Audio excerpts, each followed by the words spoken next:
Hey folks, Nick here from another BookTube channel, and today I'll be reviewing the unofficial novelization of Halloween 5, The Revenge of Michael Myers by Jake Martin. I like the Halloween movie franchise. It's not my favorite of what I consider to be like the big four of the horror movie franchises, like Halloween, Texas Chainsaw, Friday the 13th, and Nightmare on Elm Street. But I mean, that first movie is great. John Carpenter is an incredible filmmaker. It's not his best movie, in my opinion. That the Thing is obviously his best movie, but it's a really good movie. Halloween 2 has its merits, and I know that the internet has tried to make Halloween 3, Season of the Witch, like a cult classic in recent years. But I wish we would all just kind of stop pretending about that. That movie sucks. Like, that movie really sucks. It's a boring, slow movie that's not scary. It's not good. And I know, it's John Carpenter always intended Halloween to be an anthology series. I get it. It's a good idea. It's executed horribly. It's such a bad movie. And I don't know, the internet's like trying to make it this big thing.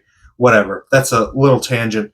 Now, and I've seen Halloween's 4 and 5, but that's the pretty much it. I haven't watched Curse of Michael Myers. I haven't seen H2O. I've seen the first Rob Zombie movie, and I saw the first two movies in the new trilogy, and I didn't really care for any of them. So I'm not a huge Halloween fan, but I respect the franchise for what it is. Now, I said the unofficial novelization for a reason, and that's because this book is independently self-published as an ebook and was done without permission from the rights owners of Halloween 5.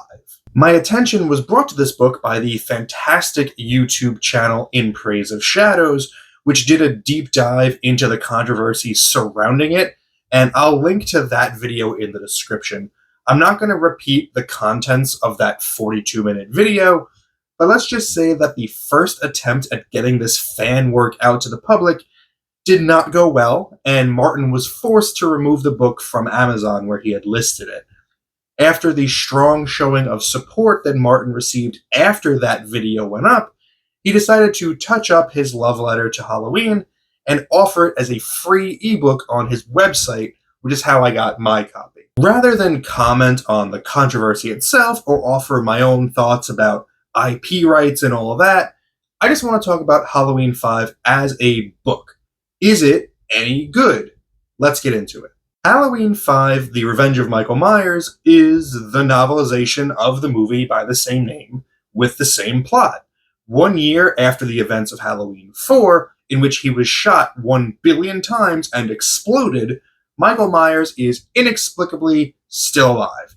Compelled by the influence of the mysterious cult of Thorn, the Shape returns to Haddonfield to kill a bunch of teenagers, but most importantly, kill his now mute niece, Jamie. Jamie is still recovering a year after she tried to kill her foster mother while under the sway of her uncle, and is being watched over by the ever-obsessed Dr. Sam Loomis. Loomis has been trying to stop Michael's reign of terror for years to no avail, but he's got a really good feeling about this time. Halloween 5 is a movie that sucks. It's boring and confusing and not very scary. Jake Martin was obviously trying to fix that with his novelization, and honestly, he mostly succeeds. I can say with 100% honesty that this book is a better experience than the movie. However, that's not saying much, as a roadside prostate exam is a better experience than the movie. Nevertheless, Martin is able to give this pretty dull story a good amount of life and a whole lot of death. It's been a long time since I've watched the movie, and I've only seen it once, so my memory is fuzzy, but I'm fairly certain that Martin adds a great deal to this novelization that would have benefited the movie to have.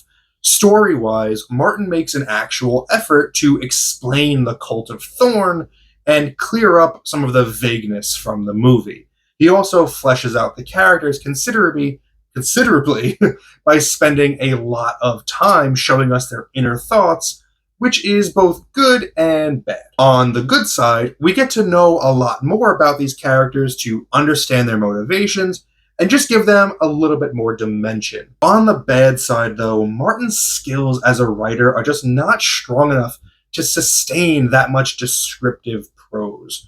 Don't get me wrong, for a fan-made amateur work, the writing isn't awful, but it also won't be mistaken for anything other than fan-made amateur work.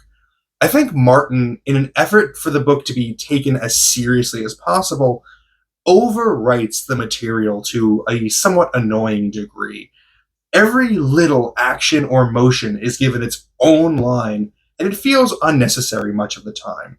A lot of these lines could have been cut completely, and the only impact it would have on the story would be to make it move faster, which it really could have benefited from. By adding as many words to a sentence as possible, Martin ends up making himself redundant in many cases. At one point, he says that Michael does something with effortless ease, and you don't need both of those words there. If he does something effortlessly, it implies ease, and if he does something with ease, it implies effortlessness. There's also a line in here where he describes something as a hazy haze, which Martin also falls back on a lot of the same vocabulary words and phrases a lot. I lost count of how many times he described something like anticipation coursed through her veins or exhilaration coursed through her body. There was one point where he wrote something coursed through her 3 times in like 2 minutes of reading time. It was really noticeable, and it kept happening over and over again. Look, writing is hard, and I can't do it, and I wouldn't even attempt to put together a novelization of one of my favorite movies, or even write a fan fiction of one. So I give Jake Martin a lot of credit for putting together a 200 plus page book like this that works pretty well most of the time. There were quite a few scenes in this version of Halloween 5 that I really enjoyed.